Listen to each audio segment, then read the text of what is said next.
ኒቆዲሞስ አራት ከበባድ የሚባሉ ሰውን ከእግዚአብሔር የሚለዩ ነገሮችን ያሸነፈ ነው። ሀብትም ቢኖረን ስልጣንም ቢኖረን ዕውቀትም ቢኖረን ዝናም ቢኖረን የእግዚአብሔር ቃል እንደሚያስፈልገን ያሳያል። ብንጠይቅ እንዴ እስከዛሬ ይሄን ሳታውቅ ነው እንባላለን ብለን ለክብራችን ከመጨነቅ የተነሳ እንደምናውቅ አክት አድርገን ይሄማ ያውቃል በቃ እንድንባል ኦኬ ገብቶኛል ብለን ነው አይደል የምናልፈው። በነገራችን ላይ ኒቆዲሞስ የሚገርመው ትምህርትንም መምህርንም መምረጥ የሚችል ጥያቄም የሚጠይቅ ሰው ነው። ቁረቡ ተብለን ብዙ ጊዜ ተሰብከናል፣ አንቆርብም። ንስሐ ግቡ ተብለን ብዙ ጊዜ ተሰብከናል፣ ንስሐ አንገባ። ጾሙ፣ ጸልዩ፣ ስገዱ፣ መጽቱ ተብሎ ሁሌ ይሰበካል። ብዙዎቻችን እንደ ልምድ እንሰማለን እንጂ መቀየር በህይወት መኖር አንችልምና አንተ ወቱ መስዋዕት እንተ ስቴታና በስመ አብ ወወልድ ወመንፈስ ቅዱስ አሐዱ አምላክ አሜን። የተወደዳችሁና የተከበራችሁ የሰደይቱ መርሃ ግብረ ተከታታዮች በልዑል እግዚአብሔር ስም እንደምን ሰነበታችሁ? እንኳን ለታላቁ ጾም ለሰባተኛው ሳምንት ለኒቆዲሞስ በሰላም አደረሳቸው አደረሰን። አሜን። በዛሬው ዕለት ባጭር ኒቆዲሞስ ማለት ምን ማለት ነው? ይሄ ሳምንትስ ኒቆዲሞስ ተብሎ ሲሰየም ምን ጉዳይ ላይ የሚያጠነጥንና የሚያተኩር ነው የሚለውን ባጭር እንመለከታለን። ቃሉ የግሪክ ሲሆን ትርጉሙ ኒቆዲሞስ ማለት አሸናፊ ወይም አሸናፊነት ማለት ነው። ይሄንን ሳምንት ኒቆዲሞስ ብሎ የሰየመው የኢትዮጵያው ሊቅ ታላቁ በዜማው የሚታወቀው ቅዱስ ያሬድ ነው። እና ኒቆዲሞስ የሚለው ቀጥታ ሲተረጎም አሸናፊ ወይም አሸናፊነት የሚል ነው።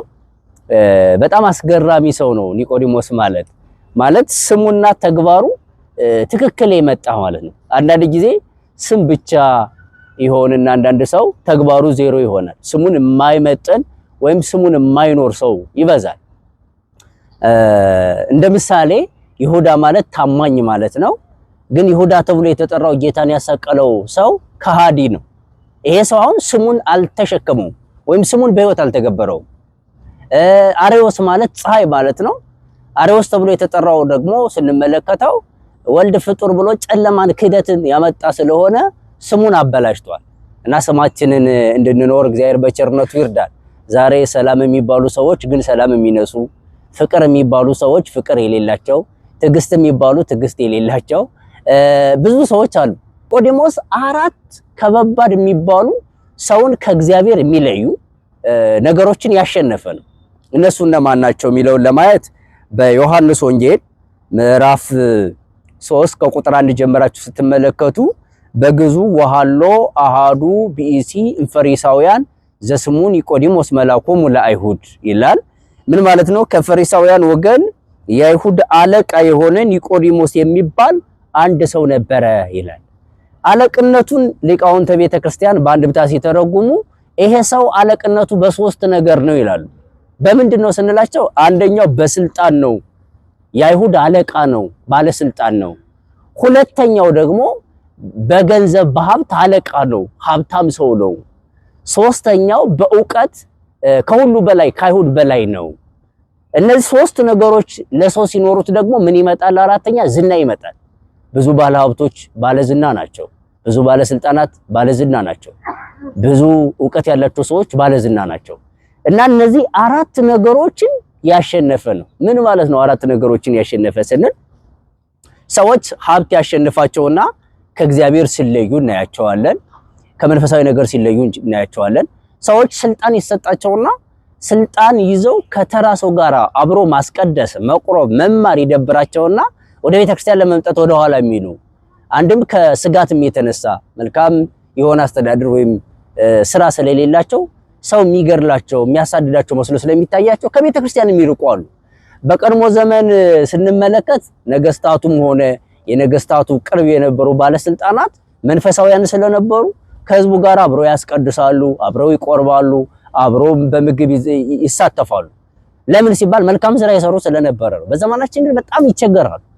እና ኒቆዲሞስ ሀብቱ፣ ስልጣኑ፣ ዕውቀቱ ከክርስቶስ ያለየው ታላቅ ሰው ነው እና እነዚህ ዝናን ጨምሮ 4 ነገሮችን ስላሸነፈ ከስሙ ጋር የተባበረ ነው።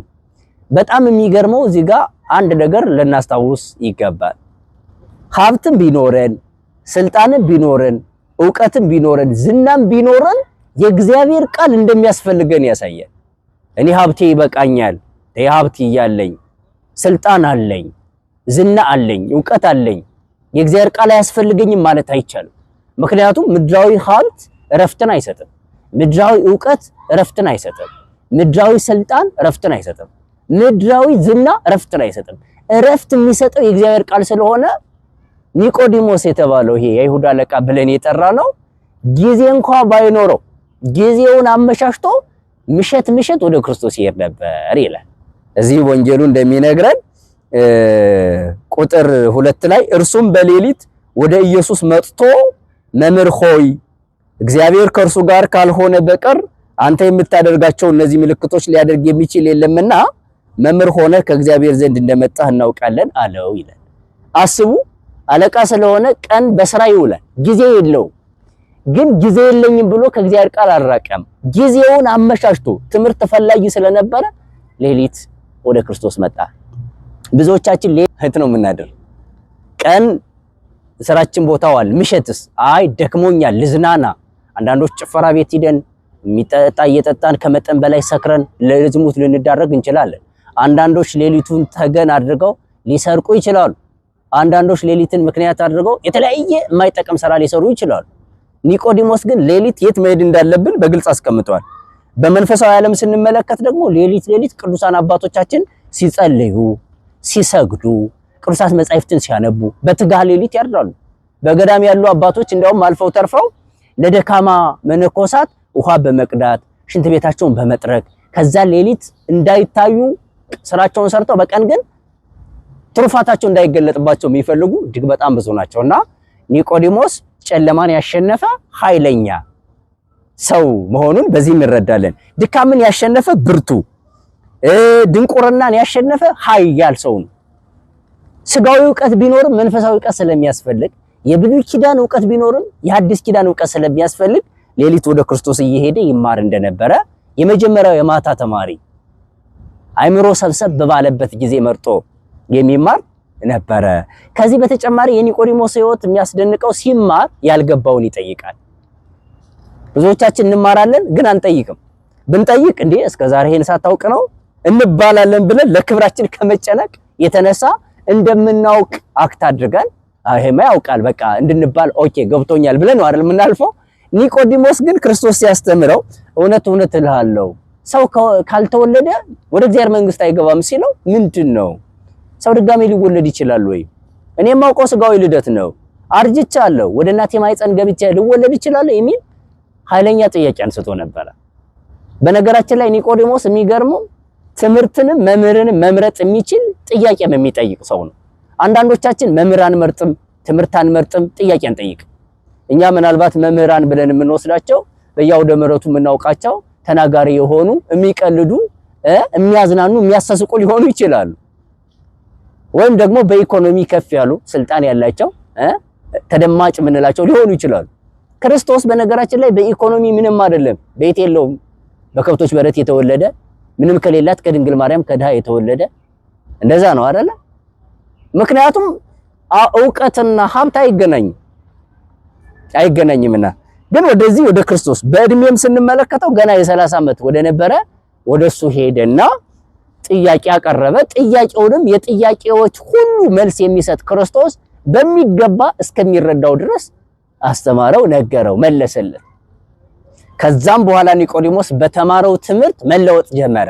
ወዲያውኑ ተለወጠ እና አይሁድ በክርስቶስ ላይ በከንቱ ሲከሱት ለምን መጽሐፋችን ያዛል ወይ እንዴት በንጹህ ሰው ላይ ትፈርዳላችሁ ብሎ ጉባኤ አይሁድን እስከ መበተን የደረሰ ኢየሱስ ክርስቶስን በመስቀል ሰቅለው መከራ አጽንተው ከገደሉት በኋላ አይሁድ በክርስቶስ ላይ ግፍ ከፈጸሙና መስቀል ላይ በነበረበት ጊዜ ደቀ መዛሙርቱ ሲያዝ ጀምሮ ተበትነው ስለነበረ ኒቆዲሞስ የተባለው ግን የማታ ተማሪ በትምህርቱ ተለውጦ የክርስቶስን ስጋ ከመስቀል አውርዶ የቀበረ የገነዘ ታላቅ ሰው ነው እና በባለ 50 በሚባለው ቅዳሴ ላይም የቅዳሴ መግቢያ ተሆኖ ነው የተወሰደውና እንዲህ ይላል ሃሌሉያ ዮሴፍ ኒቆዲሞስ ገነዝው ለኢየሱስ በሰንዱናት ክብር ምስጋና ለእግዚአብሔር ይሁን ዮሴፍና ኒቆዲሞስ ኢየሱስን በድርብ በፍታ ገንዘው ቀበሩት ይላል እና በመከራ ጊዜ የደረሰ ነው የማታ ተማሪ ነው ግን በትምህርቱ ተለውጦ መስቀል አደባባይ ላይ ወይም ደግሞ ቀራኒው አደባባይ ላይ ሲሰቀል